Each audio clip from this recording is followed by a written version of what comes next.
En 9 ans, ce réseau de 11 hommes a dérobé environ 13 millions de litres de gasoil à la Société nationale d'électricité.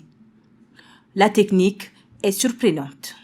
Ils sont arrivés ici, ouvrir la vanne de gasoil propre pour ajouter à l'égoutture qui est le gasoil sale, que moi, étant le chef central adjoint, j'ai mandaté à mon chef mécanicien que eux, ils nous aident souvent, que c'est eux-là qui sont partis, ils sont arrivés ici pour ouvrir la vanne. Eux-mêmes, ils ont reconnu que c'est eux qui ont ouvert la vanne. Ils ont ouvert cette vanne-là, comme je le disais tantôt, pour que le gasoil propre arrive, qu'ils ont mélangé avec l'égoutture qui est le gasoil sale. Ils ont dérobé les tuyaux de conduite des gasoils alimentant la centrale.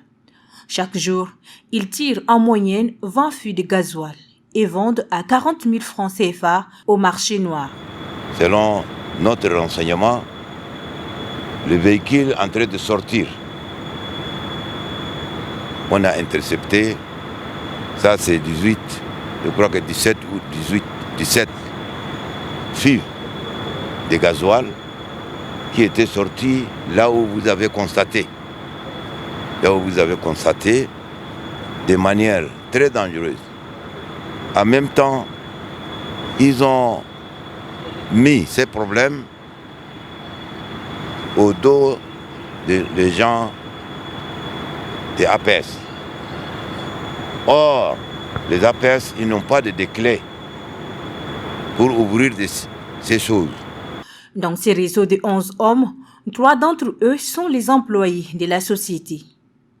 Ils sont tous remis à la justice pour répondre de leurs actes.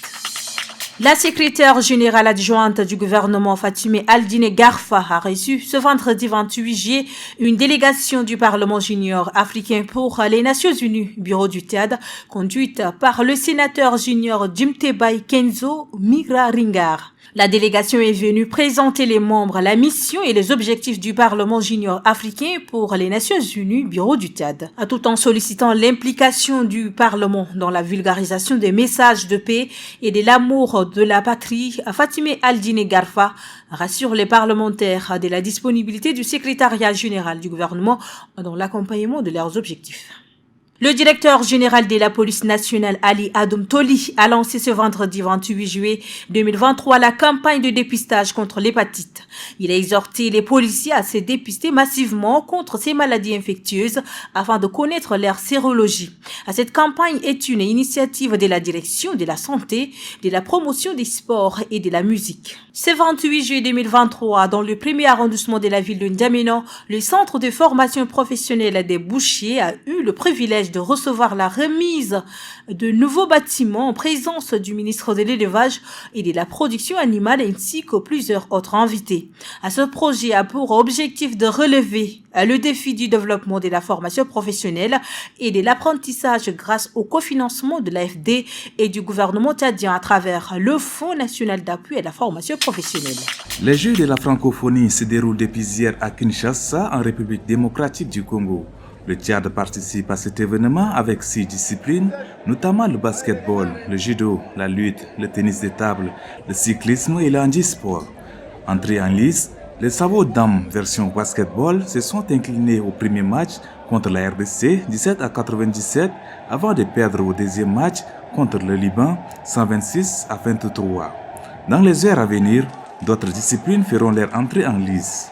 Il faut rappeler que 40 délégations et plus de 3000 athlètes et artistes venus de différents pays dont le Tchad prennent part à ces Jeux. Cette soirée a réuni plusieurs responsables militaires tchadiens et les différents responsables diplomatiques au Tchad. Selon l'attaché de défense colonel Li Wei, l'armée populaire de libération s'engage activement dans la mise en place du concept d'une communauté d'avenir partagée par l'humanité. Elle fournit des produits publics sécuritaires à la communauté internationale en menant des actions dans les opérations de maintien de paix, l'escorte de convois et les secours humanitaires. 中国军队积极践行人类命运共同体理念。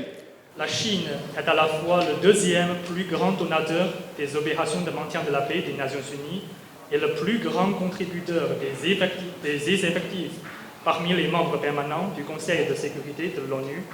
Près de 50 000 casques bleus chinois ont participé à plus de 20 opérations de maintien de la paix, alors que plus de 100 navires envoyés par la marine chinoise ont escorté environ 7000 bateaux dans les eaux internationales à haut risque.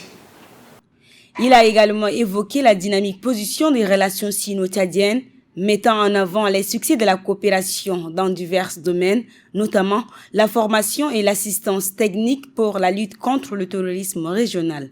La Chine est prête à continuer main dans la main à travailler avec le Tchad pour explorer de nouvelles opportunités de coopération afin de renforcer les liens entre les deux armées.